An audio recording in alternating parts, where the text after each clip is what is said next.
Wake up, Val Vista Lake residents! Our board is taking away our privileges one by one, and very soon, our reserves. The current board is planning to slash banquet room rentals, and also just hired a new HOA management company that could cost residents $150,000 to $200,000 more per year.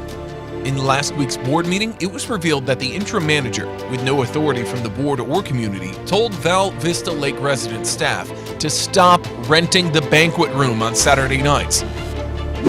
A typical non-member rental for a wedding or party can bring in up to $6,500 in one night, which means this decision by a community member with no board discussion or action could short the community $20,000+ per month. When community members and board members attending last week's meeting asked why the interim manager was allowed to make this decision with no authority, they were ignored. Several board members are claiming that banquet room rentals don't make money or that they lose money. This is false.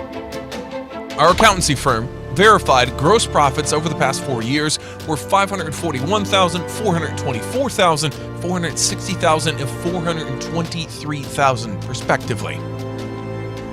While deductions were taken for costs like landscape, clubhouse maintenance, lake maintenance, personnel, utilities, and events, the net profit is still over $200,000 per year.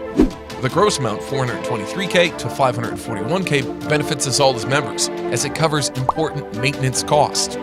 If this is taken away, it could lead to special assessment for all members.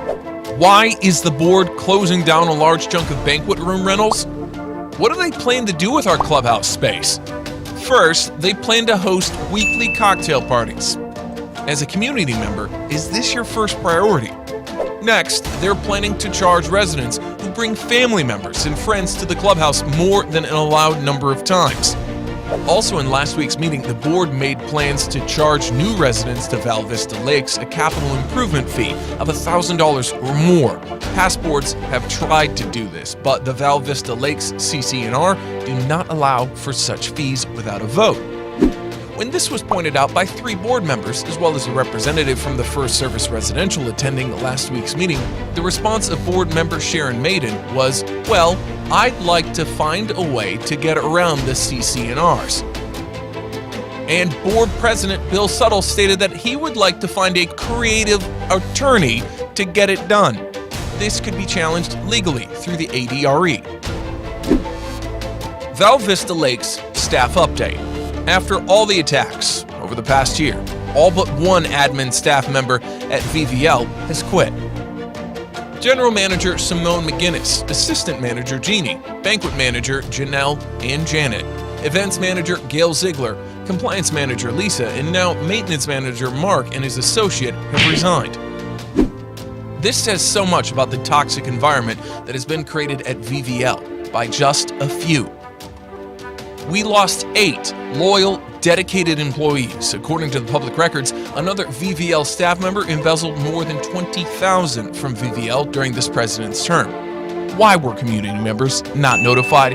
And the board is paying our HOA attorney to interview staff for a private lawsuit several board members are involved in. Your HOA dollars are paying for this. And were you aware that legal fees are higher now than they've been in years?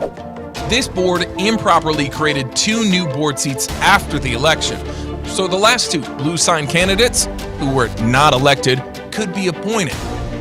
When 236 community members submitted a petition to oppose this move, the board laughed it off. They're now making decisions with no transparency and little to no notice to the community members.